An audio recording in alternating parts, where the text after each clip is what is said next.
എൻ്റെ കണ്ണുണ്ടോ കരഞ്ഞ് കരഞ്ഞിങ്ങനെ ചോത്തു പോയിട്ടുണ്ട്. കരയാൻ തുടങ്ങി, രാവിലെ കരയാൻ തുടങ്ങി. ഫൈസൽ മലബാറിൻ്റെ പോസ്റ്റ് വന്ന് ആദില നൂറയെ മനുഷ്യത്വം കാണിച്ചില്ല, ഈ വിഷമം കൊണ്ട് കരഞ്ഞു പോയതാണ്. സഹിക്കാൻ പറ്റുന്നില്ല, ഇപ്പോഴും വിങ്ങലാണ്. യാ റബ്ബേ, സോഷ്യൽ മീഡിയയിൽ മൊത്തം കരച്ചിലോട് കൂട്ടക്കരച്ചിലാണ്. ഇത്തരം ആദില നൂറ ഈ വിഷയത്തിൽ അവരെ സപ്പോർട്ട് ചെയ്ത് സംസാരിക്കുന്നവരോട് നിങ്ങളുടെ മക്കൾ ഇത്തരം വിഷയത്തിലേക്ക് റിലേഷനിലേക്ക് പോയാൽ, ഇതേ അവസ്ഥയിലേക്ക് പോയാൽ നിങ്ങൾ അംഗീകരിക്കുമെങ്കിൽ നിങ്ങൾ ഈ വിഷയത്തിൽ നിലപാട് പറഞ്ഞാൽ മതി. അല്ലെങ്കിൽ നിങ്ങൾ ഉണ്ടാതിരിക്കണം. സ്വന്തം മകളാണ് ഈ വിഷയം ചെയ്യുന്നതെങ്കിൽ നിങ്ങൾക്ക് അംഗീകരിക്കാൻ പറ്റുമോ? എന്നാൽ നിങ്ങൾ സംസാരിച്ചോ. ഇല്ലെങ്കിൽ ഈ വിഷയത്തിൽ മുണ്ടാൻ ഒരാൾക്കും അധികാരമില്ല. പിന്നെ ഫൈസൽ മലബാർ അദ്ദേഹത്തിൻ്റെ വീട് കുടിയിരിക്കലുമായി ബന്ധപ്പെട്ട് റോട്ടിൽ പോകുന്ന പാമ്പിനെ തോളത്തിട്ട പോലെയാണ് അദ്ദേഹത്തിൻ്റെ അവസ്ഥ.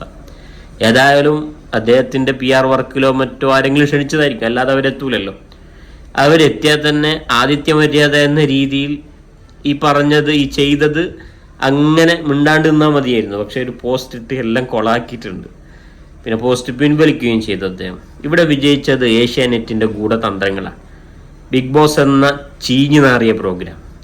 ആ പ്രോഗ്രാമിലേക്ക് ആദില നൂറയെ ക്ഷണിക്കുമ്പോൾ തട്ടവിട്ട 2 പെൺകുട്ടികളെയാണ് അവർ ഫോട്ടോയിൽ കൊടുത്തത്. എന്ത് കാരണം അറിയോ? മുസ്ലിം ആയതിൻ്റെ പേരിൽ മാത്രം. മറ്റൊരു മതസ്ഥരാണ് ഈ അവസ്ഥ ചെയ്തതെങ്കിൽ ബിഗ് ബോസ് എല്ലാം അയലത്ത് കൊണ്ടുവരില്ല അവരെ ഗൂഢതന്ത്രങ്ങൾ വിജയിച്ചു. അതുകൊണ്ട് അവരെ വെള്ളപൂശാനും അവർക്ക് വേണ്ടി പോസ്റ്റ് ആരും മുമ്പോട്ട് വരണ്ട. അവരെ വലിയൊരു സെലിബ്രിറ്റികളായിട്ട് കാണാനും നമ്മുടെ പോസ്റ്റ് കാരണമാകുന്നെങ്കിൽ വലിച്ചെറിയു പ്രിയപ്പെട്ടവരെ. ഞാൻ ഇന്നൊരു പോസ്റ്റ് ഉണ്ട്. ജീവിച്ചിരിക്കുമ്പോൾ വിലയില്ലാത്ത ഉമ്മാൻ്റെയും ഉപ്പാൻ്റെയും വില മക്കൾ ഇപ്പോൾ അറിയുന്നു. 2002 23 വർഷം മുമ്പുള്ള വോട്ടർ പട്ടികയിൽ തന്നെ ഉമ്മയും ഉപ്പയും ഉണ്ടോ എന്ന് പരിശോധിക്കാൻ മക്കൾ പരക്കം പായുന്നു എന്നൊരു പോസ്റ്റ് കണ്ടപ്പോൾ സത്യമല്ലേ?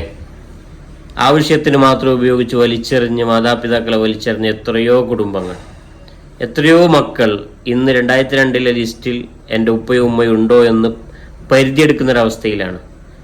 ഇന്ന് ആവശ്യത്തിന് അവർക്ക് ഉമ്മയും ഉപ്പയും വേണം, അല്ലെങ്കിൽ അവർക്ക് ഉമ്മയും ഉപ്പയും വേണ്ട. ഇതേ അവസ്ഥയാണ് ഇവരുടെ വിഷയത്തിൽ സംഭവിച്ചിട്ടുള്ളത്.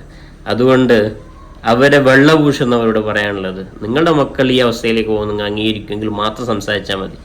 ഇല്ലെങ്കിൽ ഉണ്ടാണ്ട് വെക്കലാണ് ഏറ്റവും നിങ്ങൾക്ക് നല്ലത്.